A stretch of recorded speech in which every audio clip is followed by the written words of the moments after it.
जय गुरुदेव, जय दक्षिण कालिका, जय बटुक भैरव. नमस्कार मित्रांनो. आज आपण विषय घेणार आहोत अंगात येणारे वारे आणि त्याबाबत लोकांच्या समस्या, आणि त्यासोबतच व्हिडिओच्या शेवटी याच्यावरती उपाय याविषयी आपण चर्चा करणार आहोत. मित्रांनो, अनादी काळापासून लोकांच्या शरीरात अदृश्य शक्ती संचार करण्याचे प्रकार चालू आहेत, चालू होते आणि चालू राहतील. आणि हे फक्त भारतातच आहे असं नाही, जगात सर्व देशात सर्व धर्मांमध्ये हा प्रकार चालू असतो. इस्लामिक देशांतसुद्धा जिन्न त्यांची हजेरी असते. पाश्चात्य देशांमध्ये तिथं गोष्ट वगैरे काय ती पॅरानॉर्मल ॲक्टिव्हिटी वगैरे होतात, तर तिथंसुद्धा ह्या गोष्टीशी त्यांचा सामना होत असतो. आणि याच्यावरती ते लोक त्यांच्या परंपरेनुसार त्याचा उपाय करतात, इलाज करतात. असो, आज आपण अंगात येणाऱ्या लोकांच्या मूलभूत समस्या यांवर आपण चर्चा करणार आहोत. तर त्याची प्रमुख समस्या एक आहे मित्रांनो, की नवरा बायकोत वादविवाद. देवशक्तीच्या वाराच्या दिवशी, म्हणजे ज्या दिवशी समजा देवीचा संचार असेल तर मंगळवार, देवाचा संचार असेल तर रविवार, त्या दिवशी शक्यतो शारीरिक संबंध पती पत्नीने ठेवू नयेत. तसेच अमावस्या पौर्णिमा या तिथींना देखील संबंध ठेवू नयेत, कारण की त्या दिवशी अंगात येणाऱ्या शक्ती शरीरावर सूक्ष्म रूपात निवास करत असतात.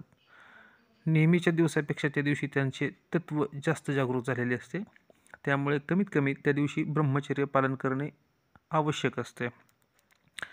त्यासोबतच मित्रांनो, दुसरी एक समस्या अशी आहे की देवतेचे जर गण शरीरात प्रवेश करायला लागले तर त्या बाबतीत सुद्धा अशा समस्या निर्माण होण्याची शक्यता जास्त असते. दुसरं प्रॉब्लेम अन्नाबाबतीत पावित्र्य. देवशक्तीचा संचार होणाऱ्या व्यक्तीने अपवित्र विचार असलेल्या व्यक्तीचं स्पर्श केलेलं अन्न खाऊ नये. अपवित्र जागेवरती अन्न खाऊ नये, म्हणजे स्मशानभूमी किंवा जिथं असं, म्हणजे थोडक्यात अशा काही जागा शास्त्राने सांगितल्यात की त्या ठिकाणी तुम्ही अन्न ग्रहण नाही केलं पाहिजे. पापकर्माच्या कमाईचे, म्हणजे जो पापकर्माने धनसंचय करतोय त्याच्या कमाईचे अन्न तुम्ही नाही खाल्लं पाहिजे. दुष्ट व्यक्तीने स्पर्श केलेले अन्न तुम्ही नाही खाल्लं पाहिजे. एखादा माणूस ओलांडून गेला अन्न, तर ते सुद्धा अन्न तुम्ही नाही ग्रहण केलं पाहिजे. तर अन्नाच्या बाबतीत तुम्ही उष्ट वगैरे नाही खाल्लं पाहिजे कुणाचं. असे तुम्ही तत्व आणि अशी काही पथ्य तुम्ही पाळणं गरजेचं असतं. कारण की जर तुम्ही ह्या गोष्टी पाळल्या नाहीत आणि असं अन्न खाल्लं तर त्याच्या परिणामाने तुमच्यातील देवशक्तीच्या अंशावर मलिनता चढू लागते. म्हणजे तुमच्या शरीरात असलेला जो देवशक्तीचा अंश आहे त्याच्यावरती मलिनता चढते आणि तुमचा संचार, तुमचं तेज मंद पडतं. तसेच घरामध्ये तुम्ही 4 दिवसाचा मासिक धर्म पाळला पाहिजे, कटाक्षाने पाळला पाहिजे. सुतकाचे अन्न तुम्ही ग्रहण नाही केलं पाहिजे. मृतकाप्रित्यर्थ म्हणजे वर्षश्राद्ध 10वा 13वा अशा ठिकाणी सुद्धा अन्न तुम्ही नाही खाल्लं पाहिजे. सर्वसामान्य लोकांच्या खाण्यापिण्याच्या बाबत आणि देवशक्तीचा संचार येणाऱ्या लोकांच्या खाण्यापिण्याच्या बाबत नियम वेगळे आहेत. त्यांनी एकमेकांची बरोबरी करता कामा नये. असो, आता तिसरी समस्या अशी आहे मित्रांनो, की जर अंगात येणारी स्त्री असेल तर पुरुष रूप घेऊन काही शक्ती स्वप्नात येतात, व पुरुष रूप असेल, पुरुष जर साधक असेल किंवा संचार येणारा व्यक्ती पुरुष असेल तर त्याच्या स्वप्नात काही शक्ती स्त्री रूपात येतात. मग त्या प्रेमीच्या रूपात येतात, प्रेमिकेच्या रूपात येतात, पतीच्या किंवा पत्नीच्या रूपात येतात, किंवा अनोळखी व्यक्तीच्या सुद्धा रूपात येतात. स्वप्नात येऊन संबंध करतात, संभोग करतात, आणि काही वेळी त्यांना झोपेत स्पर्श देखील जाणवतात. हा एक प्रॉब्लेम असतो, बऱ्याचशा लोकांबाबत घडत असतो. सर्वच लोकांच्या बाबतीत घडतो असं मी म्हणत नाही, माझं असं म्हणणं नाही. परंतु याबाबत असं असतं मित्रांनो, की देवतांचे जे गण असतात, योगिनी असतात, यक्षिणी असतात, तसेच देवी देवतांचे सेवक आणि सेविका जे असतात, तर त्या तुम्ही करत असलेल्या साधनेचे पुण्य ग्रहण करण्यासाठी, चोरण्यासाठी येत असतात. ते असं का करतात? कारण की मानवी देहामध्ये उपलब्ध असणाऱ्या शक्तींपैकी वीर्य आणि रज, म्हणजे पुरुषामध्ये जी वीर्याची शक्ती आणि स्त्री म्हणजे रजरूपात जी शक्ती आहे ही सृजनात्मक शक्ती आहे, ती एक ब्रह्मशक्ती आहे आणि त्याच्यामध्ये निर्मितीची शक्ती असल्यामुळं तुमच्या साधनेचं बल सर्वप्रथम याच्यामध्ये साठवलं जातं, म्हणजे तुमच्या ह्या मूलाधार चक्रामध्ये. आणि ही वीर्याचं जी उगम स्थान आहे, जी ज्यातनं चैतन्य जी निर्माण होतं ती तुमच्या मूलाधार चक्रापासूनच त्याला प्राप्त होत असतं. तर मूलाधार चक्रामध्ये तुमच्या तपश्चर्याची शक्ती सर्वप्रथम साचवली जाते आणि हेच वीर्य जर ओज नामाच्या शक्तीमध्ये जर रूपांतरित झालं आणि ते ओजरूपी वीर्य शरीरात असणाऱ्या मेधा नावाच्या नाडीमधून, म्हणजे मानवी देहामध्ये ज्या 72,000 नाड्या आहेत त्याच्यामध्ये प्रमुख एक मेधा नावाची एक नाडी आहे, त्या नाडीद्वारे मूलाधार चक्रापासून सहस्त्रार चक्रापर्यंत असं ऊर्ध्वगामी ते प्रवास चालू करतं. आणि प्रवास चालू करू लागल्यानंतर जर तुमचा दर्जा उंच होतो ह्या शक्तींपेक्षा, म्हणजे जे देवी देवतांच्या खाली जे काम करणाऱ्या ज्या शक्ती आहेत, जसं तुमचं ऊर्ध्वरेता तुम्ही बांधता तसं तुमचा दर्जा उंच होतो आणि त्या देवशक्तींना तुम्हाला नमस्कार करण्याची वेळ येऊ शकते. मग तुम्हाला त्यांच्या आदेशाखाली वागण्याची गरज नाही, तर तुमच्या आदेशाखाली देवशक्ती वागायला लागते, म्हणजे त्यांचे सेवक सेविका वागायला त्यांना लागू शकतं. त्याच्यामुळं तुम्ही त्यांच्या पुढं नाही गेला पाहिजे, ह्या हेतूने ते तुम्हाला खाली खेचण्यासाठी देवतांचे गण, योगिन्या, सेवक सेविका स्वप्नात येऊन संभोगाद्वारे तुमची ऊर्जा, पुण्यबळ, तपोबळ खेचून घेतात. आता पूर्वी ऋषीमुनी ह्यांच्यासाठी इंद्र अप्सरा पाठवायचा पुण्य चोरण्यासाठी, तपश्चर्येचं पुण्य चोरण्यासाठी. तसेच या बाबतीत होतं तुमचं. आणि तुम्ही म्हणताल अप्सराच पाठवा, तसं ते नाही, ते प्रत्येकाच्या लेवलनुसार असतं. तर एखाद्याला एखादं भूत पिशाच पाठवून सुद्धा एखाद्याचं तपश्चर्या खंडित होऊ शकत असताना ते अप्सरांना काय पाठवल, तुमच्या ह्याच्याप्रमाणे एखादी चुडेल, पिशाच, एखादी डाकिनी, यक्षिणी, जे प्रत्येकाच्या लेवलवरती असतात. जेवढा मोठा दर्जा तेवढ्या मोठी शक्ती त्याला युद्धासाठी म्हणजे पुण्य खेचण्यासाठी पाठवल्या जातात. अशा रूपानं काम ही एक शस्त्र आहे आणि शक्ती त्याचा वापर करतात. आता अजून एक समस्या चौथी, कुलदेवी आणि कुलदेवता व्यतिरिक्त इतर संचार अंगामध्ये घुसवणे. हा एक मोठा प्रॉब्लेमच झाला आहे समाजात. माणूस ज्या देवतेला कधी गेला नाही त्या देवतासुद्धा त्याच्या अंगात यायला लागतात.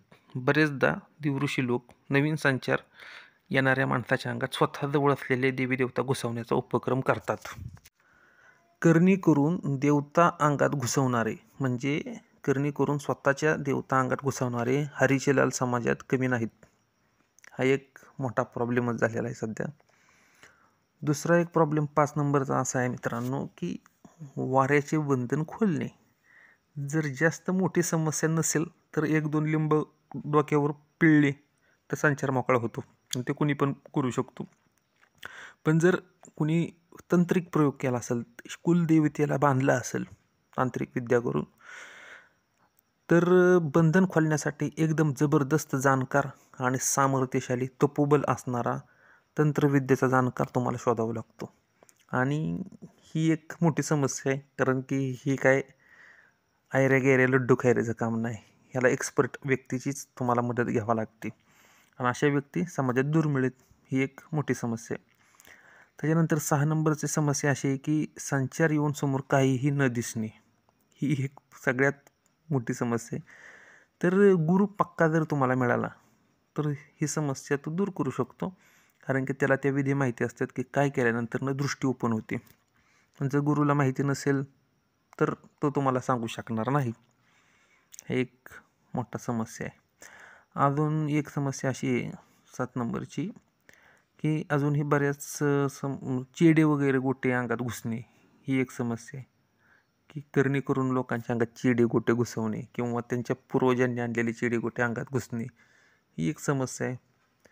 ह्याच्यावर एक सेपरेट मला व्हिडिओ बनवावा लागेल, मी बनवेल नंतर. जाऊ द्या, आता अशा समस्या बऱ्याच आहेत, पण आता जेवढ्या मला जास्त करून आढळून आल्यात तेवढेच मी सांगितल्यात. ह्याच्या व्यतिरिक्त सुद्धा असू शकतात मित्रांनो.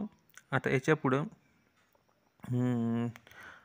तुम्हाला सांगतो ह्याचे उपाय काय. ह्याचे उपाय काय करायचे, ते छोटे छोटेसे उपाय घरगुती तुम्ही करण्यासारखे उपाय मी तुम्हाला सांगतो.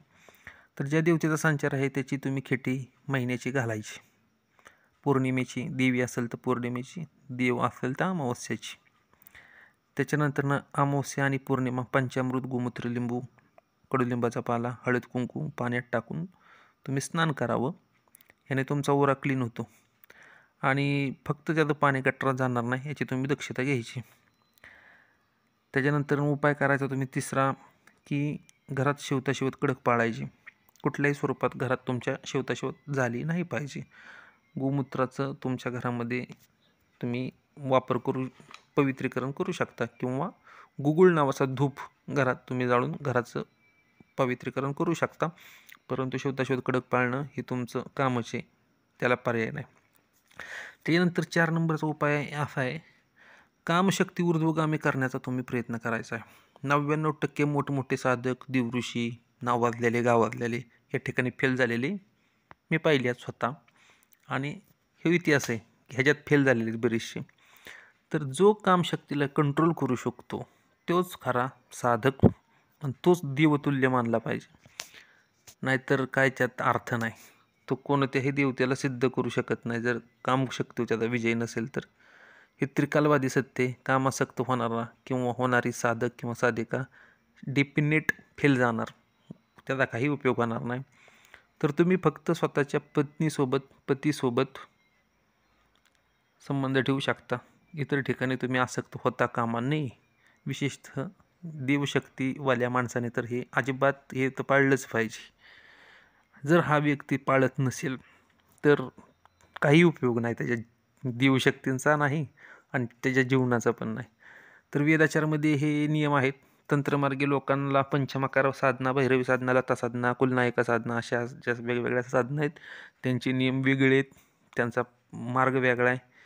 तर त्याबाबत ते गुरुगम्य आहेत, तर त्यांच्याबाबत त्यांचा मार्ग वेगळा आहे. आणि जे नॉर्मली वेदाचार, वैष्णवाचार ह्या मार्गात आहेत त्यांचा नियम वेगळा आहे. आणि त्यांच्या साधना हे गुरुगम्य आहेत, ते गुरु परंपरेतनं मिळतात आणि त्याच्या आपण नंतर कधीतरी व्हिडिओ बनवू.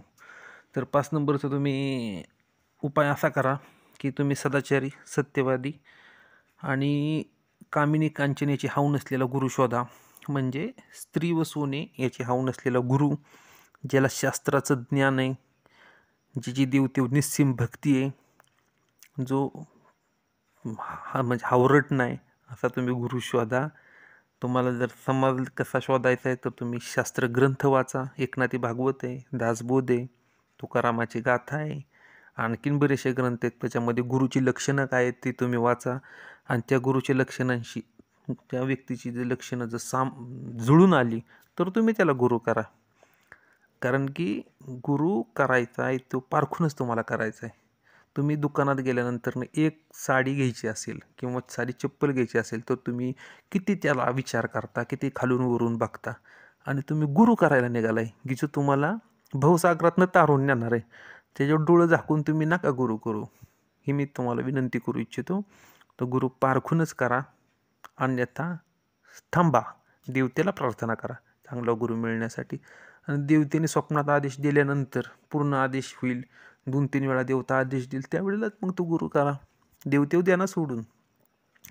तर तुम्ही असा काय गुरु कच्चा करू नका, केला तर पक्का करा, हे मी तुम्हाला सांगू इच्छितो.